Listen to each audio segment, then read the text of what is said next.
কাঁচা আম তো শেষ হয়ে যাচ্ছে। আপনারা কি এই রেসিপিটা বানিয়েছেন? হ্যালো ভিউয়ার্স, আসসালামু আলাইকুম। আজকে আমি আপনাদের সাথে শেয়ার করব টক ঝাল মিষ্টি ফ্লেভারের কাঁচা আমের আমসত্ব। এই রেসিপিটার জন্য আমি এখানে প্রায় 1.5 কেজির মতো কাঁচা আম নিয়ে নিয়েছি। নিয়ে এভাবে টুকরো টুকরো করে কেটে আমটাকে ধুয়ে নিয়েছি।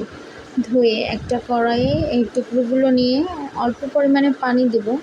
পানি দিয়ে 5 থেকে 7 মিনিট জাল করে নিয়ে আমগুলোকে সিদ্ধ করে নিচ্ছি।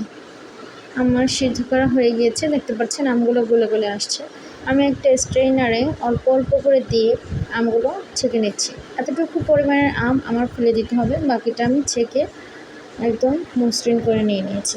এবার আমি এই পিউরিটা কড়াই দিয়ে এখানে প্রায় 1.5 কাপের মতো চিনি দিয়ে দিচ্ছি। আমটা যদি বেশি টক থাকে তাহলে আপনারা আরেকটু চিনি বাড়িয়েও দিতে পারেন, এটা নির্ভর করবে আমের টকের উপরে। দিয়ে আমি এটা চুলার জাল জ্বালিয়ে চিনিটা গলে আসা পর্যন্ত জাল করে নিয়েছি। এবার এর ভিতরে আমি একদম সামান্য পরিমাণে ফুড কালার ইউজ করছি। এটা জাস্ট দেখার সৌন্দর্যের জন্য, আপনাদের হাতের কাছে না থাকলে আপনারা ইউজ করবেন না। আর এখানে আমি হাফ চা চামচের মতো গোলমরিচের গুঁড়ো ইউজ করছি।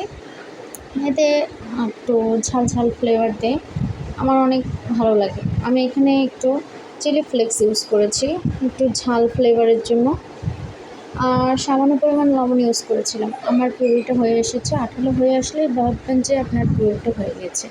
এবার আমি একটা স্টিলের প্লেটে কিছুটা তেল ব্রাশ করে নিয়েছি, তার ভিতরে কিছু পরিমাণে পিউরি দিয়ে চারিদিকে ছড়িয়ে দিচ্ছি। ছড়িয়ে দেওয়া হয়ে গেলে পিউরিটা আমি একদিন রোদে শুকিয়ে নিয়েছিলাম। দেখুন আমার হয়ে গিয়েছে কাঁচা আমের আমসত্ব।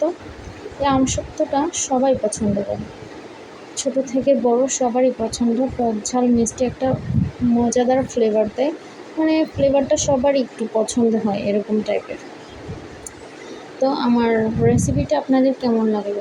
যদি ভালো লেগে থাকে তাহলে লাইক, কমেন্ট এবং শেয়ার করতে ভুলবেন না। আর যদি আপনি আমার ইউটিউব চ্যানেল থেকে দেখে থাকেন তাহলে অবশ্যই একটা সাবস্ক্রাইব করে দেবেন। সকলকে অসংখ্য ধন্যবাদ।